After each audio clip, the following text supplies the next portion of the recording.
Good evening dear students. आज हम लोग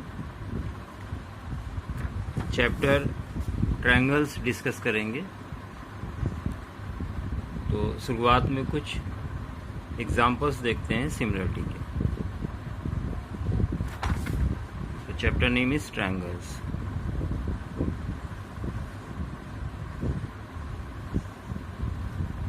एक इम्पोर्टेंट चैप्टर है।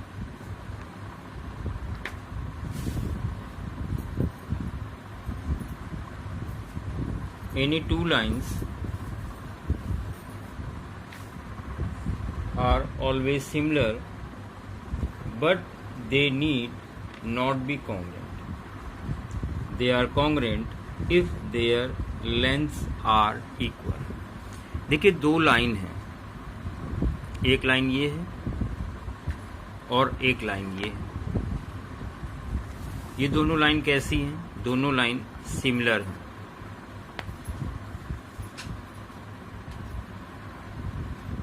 Two lines are similar but not congruent.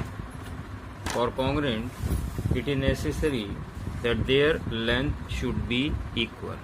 तो ये आप देख सकते हैं, ये दोनों लाइन सिमिलर हैं, देखने में एक जैसी, लेकिन लेंथ में एक जैसी नहीं है, इसलिए सिमिलर है।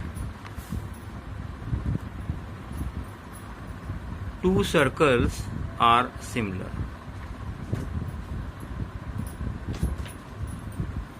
ये आप देख सकते हैं, दो सर्कल हैं जो कि सिमिलर हैं।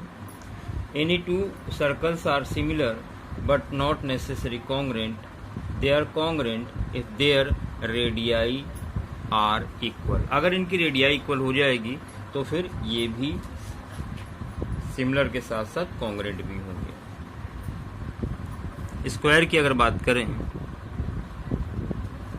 तो आप देख सकते हैं, ये square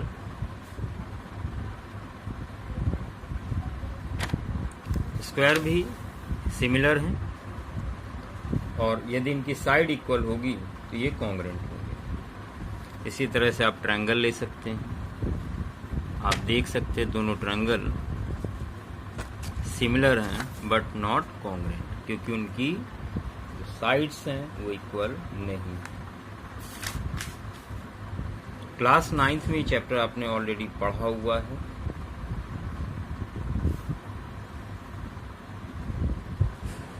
Two polygons are said to be similar to each other if their corresponding sides are equal and length of their corresponding sides are proportional. दो पॉलीगन सिमिलर होते हैं अगर उनके एंगल्स आपस में इक्वल हैं और उनकी जो साइड्स का रेशियो है वो भी आपस में इक्वल है, तो वो ट्रायंगल सिमिलर होंगे। जैसे आप देख सकते हैं, एक ट्रायंगल ये है और एक ट्रायंगल ये है। सपोज कर लिया आपने साइड 2, 3, 4 है, इसकी साइड 4, 6 और 8। तो 2/4 करें या 3/6 करें, 4/8 करें, हमेशा आपको 1/2 मिलेगा। तो साइड का जो रेशियो है वो आपस में इक्वल है। तो ये दोनों ट्रायंगल सिमिलर होंगे और अगर इनके करेस्पॉन्डिंग एंगल्स इक्वल हैं तो भी ये सिमिलर होंगे। 30 डिग्री, 50 डिग्री, 100 डिग्री। इसी तरह से ये एंगल इसके इक्वल है, ये एंगल इसके इक्वल है, ये एंगल इसके इक्वल है। तो ये दोनों ट्रायंगल सिमिलर होंगे। चलिए अब हम लोग यहाँ पर 10th स्टैंडर्ड की बात करते हैं और यहाँ सबसे पहले पढ़ने जा रहे हैं थेल्स थ्योरम। तो यहाँ पर हम लोग देखने जा रहे हैं थेल्स थ्योरम, जिसको पीपीटी थ्योरम के नाम से भी जाना जाता है। चलिए स्टार्ट करते हैं।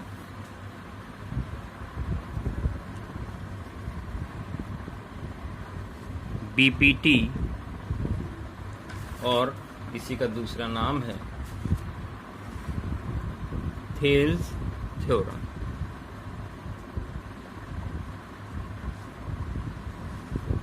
Thales theorem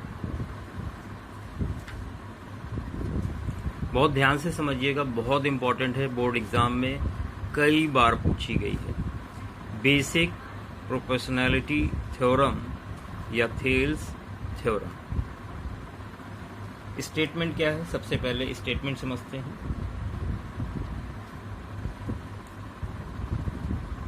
if a line is drawn, if a line is drawn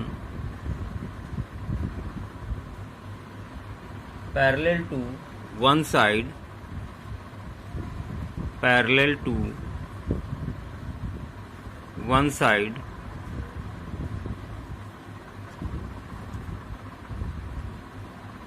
of a triangle, of a triangle intersecting the other two sides, intersecting the other two sides, then it divides, then it divides the two sides,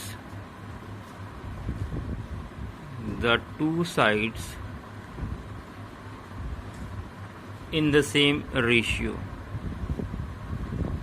in the same ratio। ये बहुत important topic है, board exam में पूछी गई है कई बार, तो बहुत ध्यान देना, आपको बहुत अच्छे से पढ़ना है। तो एक ट्रायंगल यहां पर लेते हैं ABC।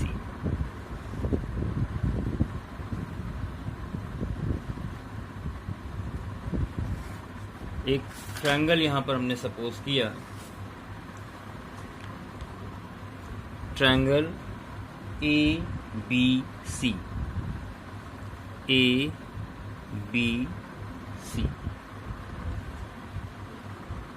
If a line is drawn parallel to one side, यहां पर हमने बेस BC के पैरेलल एक साइड लाइन ड्रॉ की, यहां पर नाम दिया D और E। If a line is drawn parallel to one side of triangle intersecting other two sides, then it divides two sides in the same ratio। तो ये जो दो हिस्सों में ये डिवाइड हो गई साइड, इसका रेशियो और इसका रेशियो आपस में इक्वल होता है, आपको ये प्रूव करना है। तो चलिए स्टार्ट करते हैं। सबसे पहले गिवन,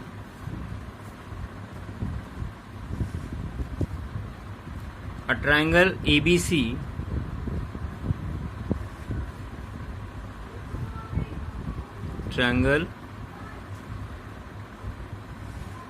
ABC in which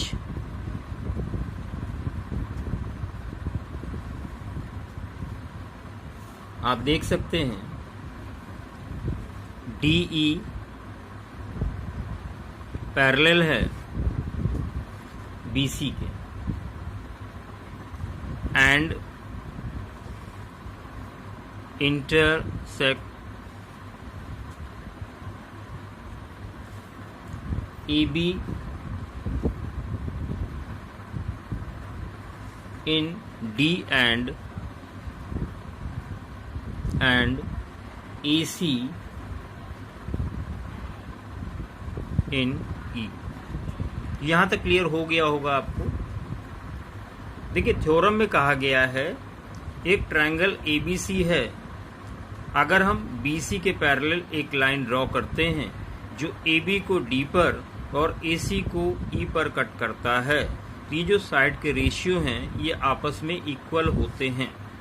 तो गिवन है a triangle ABC in which DE parallel है BC के, AB में पॉइंट D पे कट कर रहा है और AC पे पॉइंट E पर कट कर रहा है। टू प्रूव, आपको प्रूव क्या करना है? तो आपको प्रूव करना है AD upon DB is equal AE upon EC, AE upon EC। आपको प्रूव करना है AD upon DB is equal AE upon EC। अब यहाँ पर हम लोग कंस्ट्रक्शन करेंगे, कंस्ट्रक्शन की जरूरत है।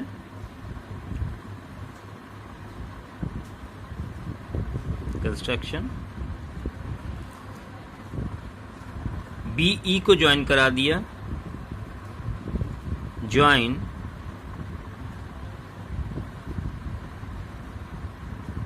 BE and CD and CD and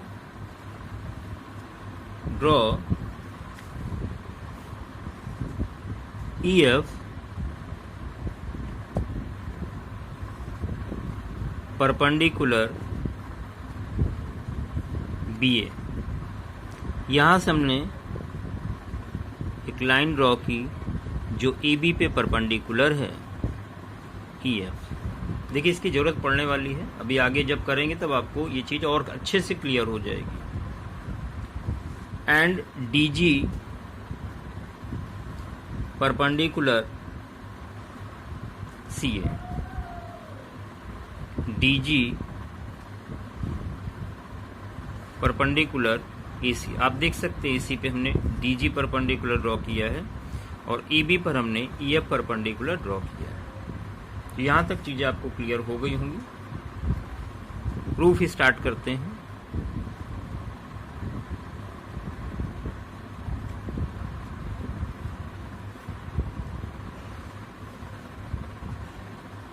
in triangle ADE, in triangle ADE आप देख सकते हैं, अगर हम इसको बेस लेते हैं तो ये क्या है? परपेंडिकुलर। अब देखिए हमारा फोकस इन चीज़ों पर है, AD, BD, AE और EC, क्योंकि ये लेकर आना है। तो यहाँ पर हमने AD को बेस लिया है तो ये परपेंडिकुलर का काम करेगा। तो हम यहाँ पर एरिया ले रहे हैं ट्रायंगल ADE का, area triangle ADE, in triangle ADE, area triangle ADE क्या होगा? Half base into height. Half base आपका AD है, आप देख सकते हैं AD बेस है, EF हाइट है। तो AD into EF, equation number 1। Now in triangle DBE, किस ट्रायंगल में लेंगे? In triangle DBE, area of triangle DBE is equal, आप ध्यान दें अगर हम DB को बेस लेते हैं इसके अकॉर्डिंग, DB को बेस लिया तो इस ट्रायंगल में DB पे जो परपेंडिकुलर होगा वो आपको EF लेना होगा, क्योंकि यहाँ से परपेंडिकुलर यहाँ नहीं डाला जा सकता। तो ये जो बाहर साइड जा रही है इस पे जो परपेंडिकुलर है यही इस ट्रायंगल में हाइट का काम करेगी। तो आप यहाँ पर लिख सकते हैं half base DB into height EF, equation number 2। अभी क्या करेंगे? दोनों को डिवाइड करेंगे, क्योंकि हमें यहाँ पर आप देख सकते हैं AD अपॉन DB लेकर आना है। तो equation 1 divided by equation 2।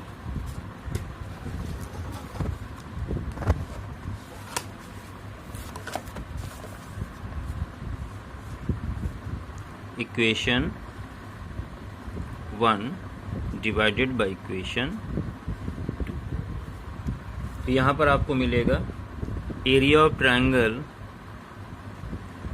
ADE upon area of triangle DBE is equal half और था AD और EF अपॉन में 1/2, ये था आपका DB इंटू EF। आप देख सकते हैं, यहाँ पर देख सकते हैं, ये वैल्यू आपने दोनों को डिवाइड कर दिया, ठीक है। अब यहाँ पर आप ध्यान दें, EF से EF कैंसिल होगा, हाफ हाफ कैंसिल होगा, तो बचेगा area triangle ADE upon area triangle TBE is equal AD upon DB equation number 3। यहाँ तक आपको क्लियर हो गया होगा बहुत अच्छे से। यही काम अब हम लोग इन ट्रायंगल को लेकर करेंगे।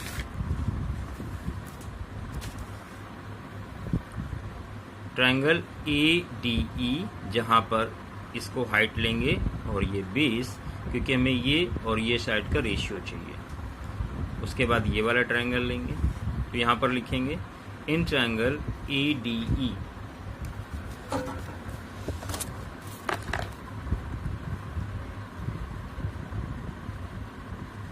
in triangle ADE, area of triangle ADE is equal होगा half base AE upon DG।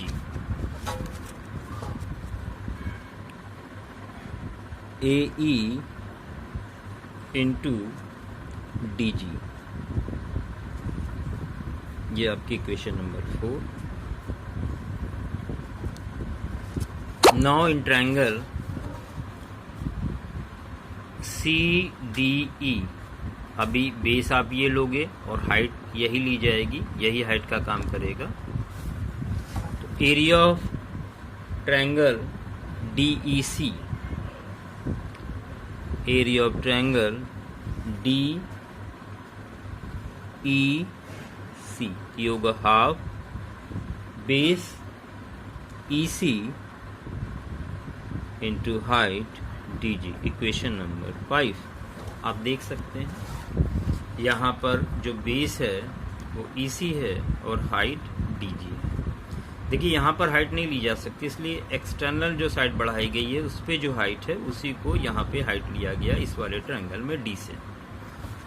तो यहाँ पर भी वही करेंगे, अभी दोनों को डिवाइड करेंगे। तो equation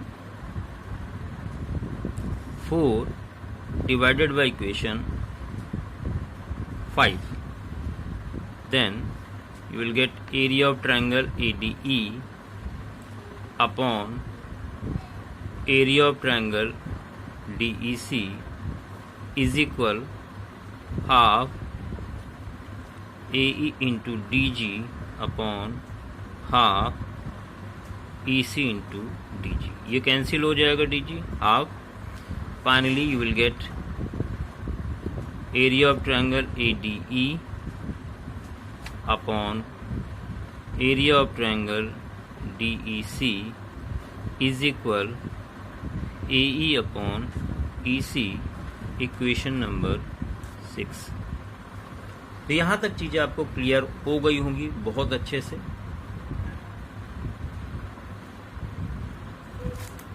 now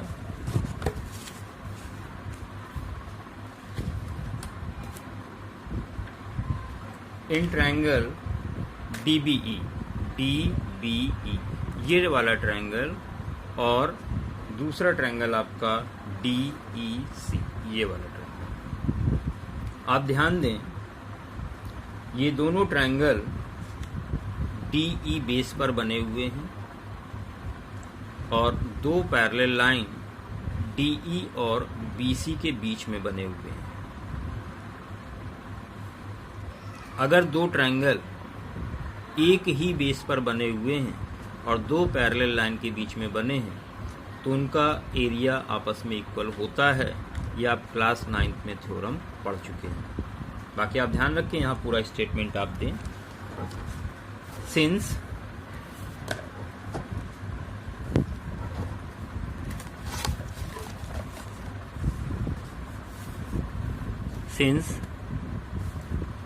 triangle DBE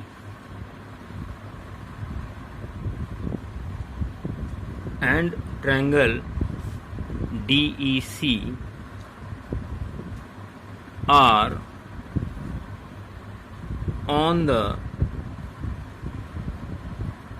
same base, that is DE, and between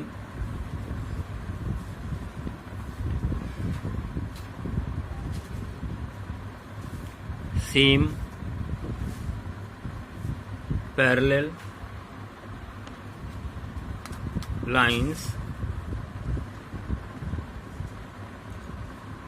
DE and BC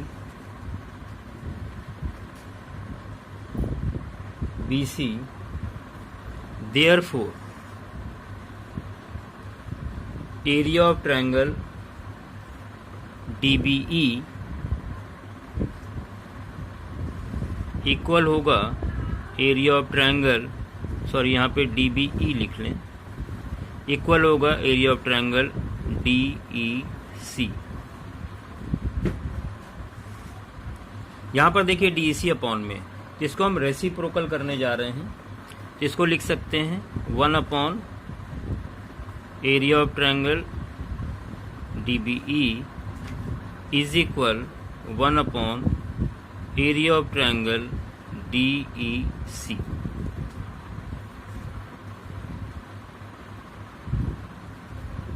multiplying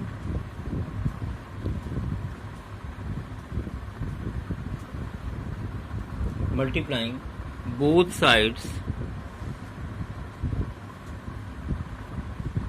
by area of triangle ADE,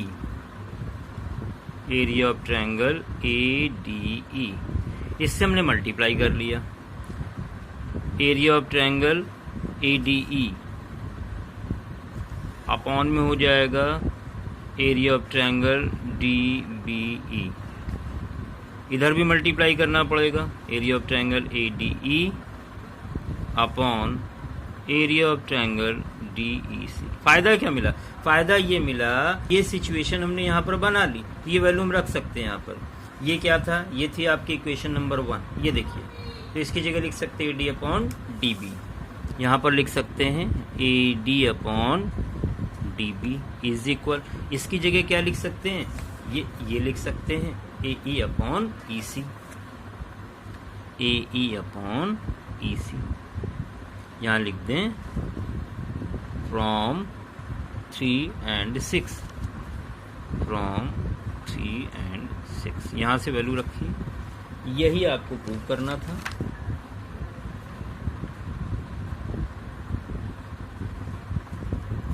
ये आपका जो थेल्स थ्योरम था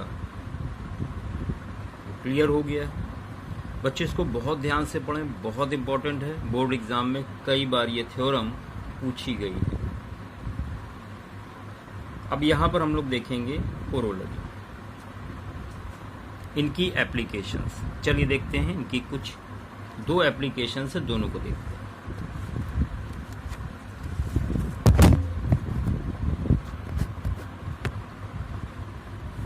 तो फर्स्ट कोरोलरी है, वही ट्रायंगल है,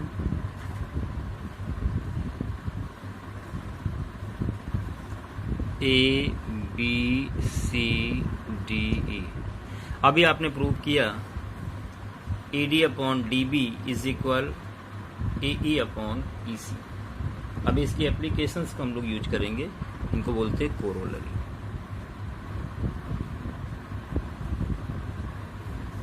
तो फर्स्ट है जो हम लोग को प्रूव करना है, AB upon ED is equal A C upon A E, A C upon A E. कैसे प्रूव किया जाए? फ्रॉम बीपीटी वी हैव क्या, हम लोगों को पता है AD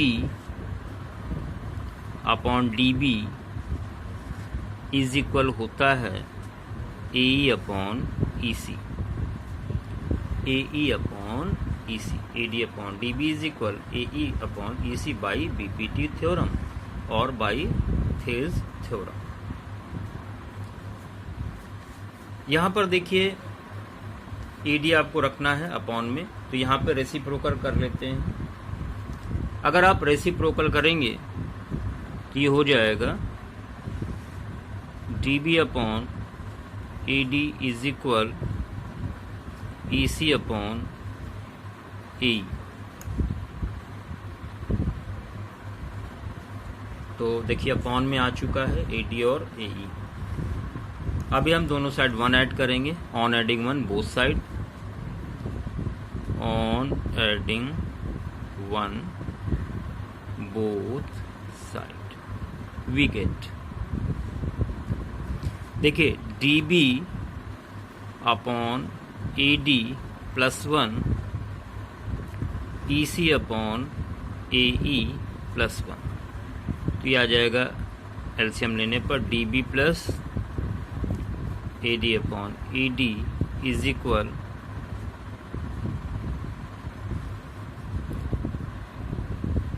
EC plus AE upon AE। बच्चों ध्यान दें आप, BD और AD, BD और AD को मिलाकर हो जाएगा AB। इसी तरह AC प्लस EC AC हो जाएगा, तो आप इसको लिख सकते हो AB upon AD is equal AC upon AE। तो ये आपको ध्यान रखना है, ऑब्जेक्टिव क्वेश्चंस या क्वेश्चंस के फॉर्म में पूछा जा सकता है। ये थेल्स थ्योरम है, ये इसकी फर्स्ट कोरोलरी है, और एक कोरोलरी और है उसको भी देखते हैं, second number corollary.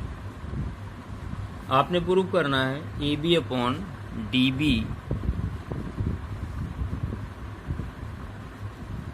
Is equal AC upon EC। ध्यान दें यहाँ पर AB upon DB is equal AC upon EC। तो यहाँ पर सीधे सीधे आप देख सकते हैं AB और AC लाना है, तो स्टार्ट वहीं से करेंगे, बाय या from BPT we have AD upon DB is equal AE upon EC. Now adding on adding 1 both side, तो हो जाएगा AD upon DB plus 1 is equal AE upon EC plus 1। अब आप एलसीएम ले लें यहाँ पर, AD plus DB upon DB is equal AE plus EC upon EC। अब बच्चों देख सकते हैं AD और DB को मिला के फिर से AB बन जाएगा, AC और EC को मिलाकर AC। तो आप यहाँ पर लिख सकते हैं AB upon DB is equal AC upon EC। तो ये सेकंड कोरोलरी है, और जब आप एक्सरसाइज करेंगे तो इनकी ज़रूरत पड़ेगी। तो आप देख सकते हैं फर्स्ट कोरोलरी, सेकंड कोरोलरी, और ये आपकी BPT थ्योरम। बच्चों बहुत इंपॉर्टेंट थ्योरम है, बहुत अच्छे से आपको ये थ्योरम क्लियर होनी चाहिए, आनी चाहिए, क्योंकि बोर्ड एग्ज़ाम में कई बार पूछी गई है। आज काफ़ी समय के बाद ये वीडियो आया है, कोशिश करेंगे आगे वीडियो समय पर आते रहें और आप सब इन वीडियोस को बार बार देखें, नोटबुक पे प्रैक्टिस करें। जितना ज़्यादा प्रैक्टिस करेंगे चीज़ें आपको उतना आसान लगेंगी। तो चीज़ों को आसान करने के लिए बार बार वीडियोस को देखते रहें, प्रैक्टिस करते रहें नोटबुक पे और इन वीडियोस को शेयर ज़रूर करें, सब्सक्राइब ज़रूर करें। धन्यवाद।